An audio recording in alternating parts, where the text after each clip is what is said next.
विनेश फोगाट को मिल सकता है सिल्वर, पर कैसे? चलिए बताते हैं आपको इस वीडियो में। नमस्कार, मेरा नाम है अमरदीप और आप देख रहे हैं ऑनलाइन न्यूज़। पेरिस ओलंपिक में महिलाओं की 50 किलोग्राम फ्री स्टाइल कुश्ती के फाइनल के दिन विनेश फोगाट को 100 ग्राम अधिक वजन होने के कारण अयोग्य घोषित कर दिया गया था।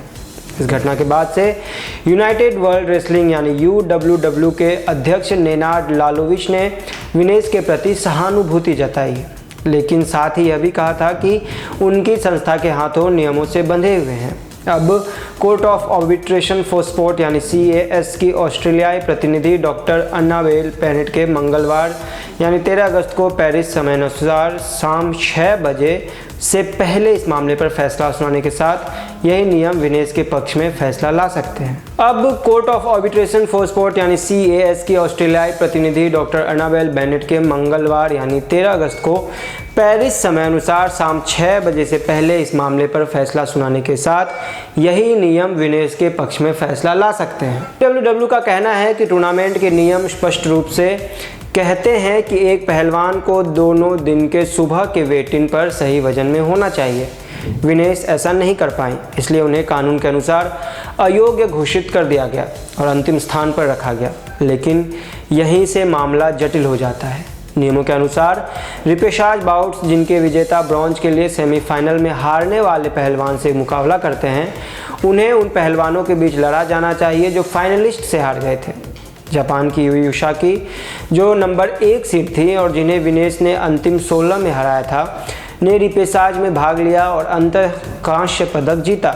इसका मतलब ये है कि विनेश को फाइनलिस्ट माना गया, लेकिन गोल्ड मेडल बाउट अमेरिका की सारा हिल्डेब्रांड और क्यूबा की यूस्नेलिज गुज़मान के बीच लड़ा गया जो सेमीफाइनल में विनेश से हारी थी। नियमों के अनुसार उसाकी को रिपेशाज में नहीं होना चाहिए था। यदि विनेश को अंतिम स्थान पर रखा गया था तो एक रिपेशाज बाउट गुज़मान से हारने वाली पहलवानों के बीच होनी चाहिए थी। विनेश की कानूनी टीम का तर्क है कि UWW दोनों तरह से मामला नहीं चला सकता। अगर विनेश को अयोग्य घोषित किया गया, उनके परिणाम रद्द कर दिए गए और अंतिम स्थान पर रखा गया, तो यह तर्क संगत है कि उसाकी का पदक अमान्य है। रिपेशाज में भाग लेकर कांस्य जीतना यह स्वीकार करने जैसा है कि विनेश ने फाइनल में जगह बनाई थी और कम से कम उन्हें सिल्वर मिलना चाहिए था। उनके प्रतिनिधि इस बात का भी हवाला दे सकते हैं कि विनेश का वजन ना बना पाने के कारण स्वास्थ्य से जुड़ा था। पूरी रात व्यायाम, सोना से पसीना बहाने और यहाँ तक कि अपने बाल कटवाने के बाद विनेश सुबह तक गंभीर रूप से डिहाइड्रेट हो गई थी। भारतीय दल के मुख्य चिकित्सा अधिकारी डॉक्टर दिनशॉ पारडीवाला ने तब जोर देकर कहा कि वजन कम करने के लिए किसी भी अन्य प्रयास को रोक दिया जाए, क्योंकि विनेश को हाइपोवोलेमिक शॉक में जाने का वास्तविक खतरा था। विडंबना यह है कि यह तर्क विनेश के खिलाफ भी जा सकता है। UWW ने इस पूरे प्रकरण की शुरुआत से ही जोर दिया है कि मौजूदा नियम यह सुनिश्चित करने के लिए लागू किए गए हैं कि पहलवान अपने प्राकृतिक वजन वर्ग में लड़ें, बजाय इसके कि मुकाबलों से पहले अपने स्वास्थ्य को जोखिम में डालकर कई किलोग्राम वजन कम करने की कोशिश करें।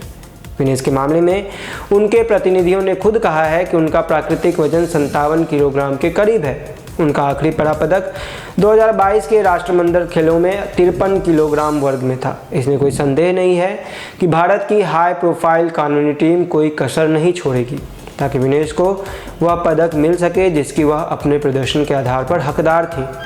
लेकिन अगर फैसला उनके पक्ष में जाता है तो यह विश्व कुश्ती के लिए नए विवाद की शुरुआत हो सकती है।